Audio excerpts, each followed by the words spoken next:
माँ की आंखों में गुस्सा था, लेकिन उससे ज्यादा दर्द। छोटू घुटनों के बल बैठा हुआ था, हाथ जोड़े हुए, जैसे कोई बच्चा अपनी गलती मान रहा हो। आना भी पास में खड़ी थी, उसका चेहरा सफेद पड़ चुका था। घर की हवा में तनाव घुला हुआ था, जैसे कोई तूफान आने वाला हो। ठाकुर जी कोने में खड़ी मुस्कुरा रही थीं, जैसे उन्हें मजा आ रहा हो इस ड्रामे का। पोल्टू दादा का चेहरा सख्त था, और बाकी परिवार वाले चुपचाप देख रहे थे, जैसे कोई फिल्म चल रही हो। माफ कर दो माँ, छोटू ने फिर से कहा, उसकी आवाज कांप रही थी। ये आखिरी बार था, मैं कसम खाता हूँ, आगे से कभी झूठ नहीं बोलूंगा। बस हमें थोड़ा समय साथ बिताना था। शादी के बाद से हम कभी अकेले नहीं घूमे। आप तो जानती हैं घर के नियम कितने सख्त हैं।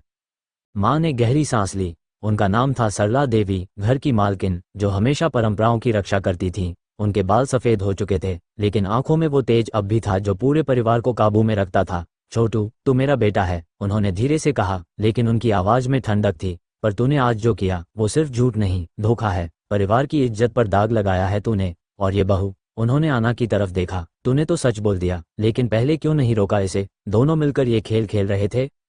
आना ने सिर झुका लिया। माँ, मैंने कोशिश की थी, लेकिन छोटू ने कहा कि अगर सच बोलेंगे तो आप कभी इजाजत नहीं देंगी। मैं नहीं चाहती थी झूठ बोलना, लेकिन पति की बात माननी पड़ती है ना। ठाकुर जी ने तुरंत बीच में टांग गड़ाई। वाह बहू, अब पति की ढाल ले रही हो। पहले तो बड़ी हिम्मत वाली बन रही थी। मैंने तो कहा था ये छोटी बहू जहरीली नागिन है। देखो अब सारा घर काट रही है। छोटू को भी अपने जाल में फंसा लिया।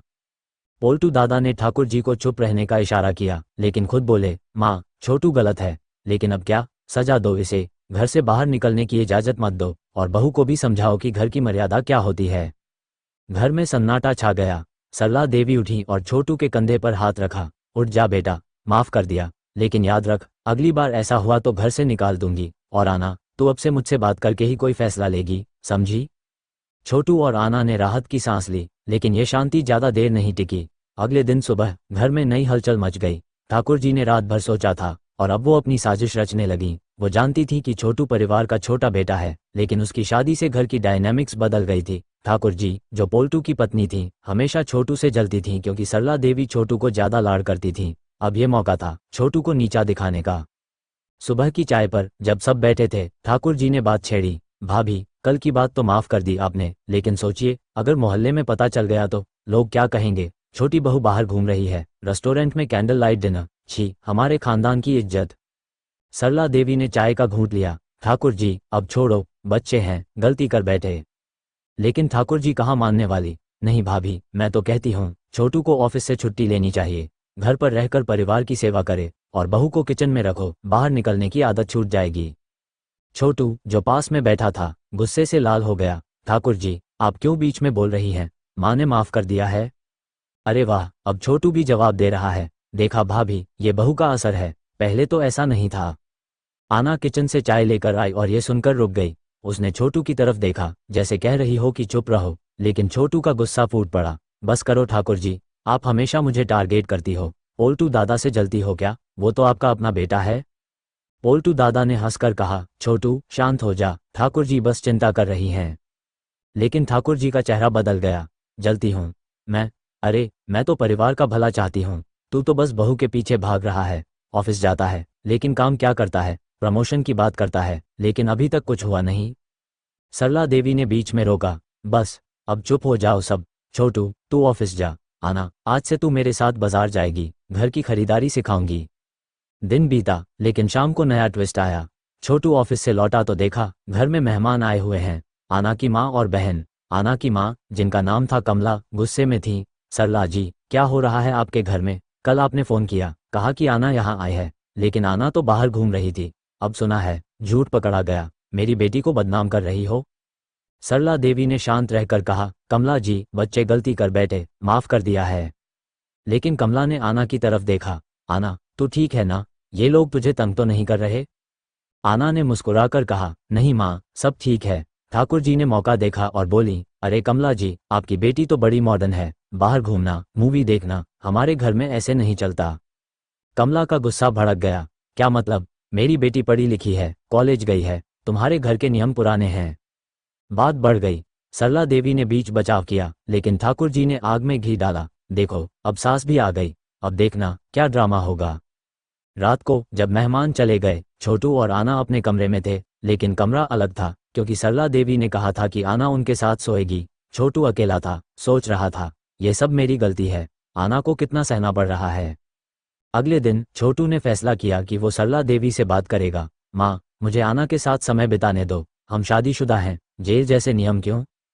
सरला देवी ने सिर हिलाया। बेटा, हमारे खानदान में ऐसा ही चलता है, तेरे पापा भी मेरे साथ कभी अकेले नहीं घूमे, परिवार पहले। लेकिन छोटू हार नहीं माना। माँ, समय बदल गया है, आना खुश नहीं है, अगर वो चली गई तो? सरला देवी चौंक गई। क्या कह रहा है? हाँ माँ, वो अपनी माँ से कह रही थी कि अगर ऐसे ही चला तो मायके चली जाएगी। ये झूठ था, लेकिन छोटू को लगा कि इससे माँ समझेंगी। ठाकुर जी ने यह बात सुन ली और फैला दी।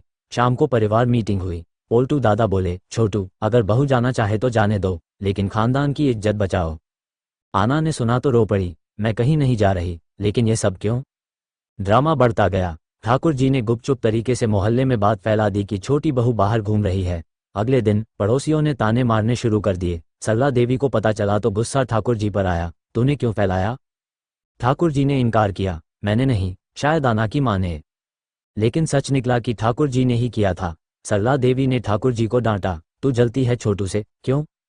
ठाकुर जी रोने लगी। भाभी, मैं नहीं जलती, बस पोल्टू को कम महत्व मिलता है, छोटू सबका लाडला है। पोल्टू दादा ने कहा, माँ, ठाकुर जी सही कह रही हैं, मुझे लगता है छोटू को अलग घर दे दो। ये सुनकर छोटू स्तब्ध रह गया। दादा, आप ऐसा क्यों कह रहे हो? क्योंकि तेरे कारण घर में रोज झगड़ा होता है। सरला देवी ने मना कर दिया। नहीं, परिवार साथ रहेगा। लेकिन यह फैसला आसान नहीं था।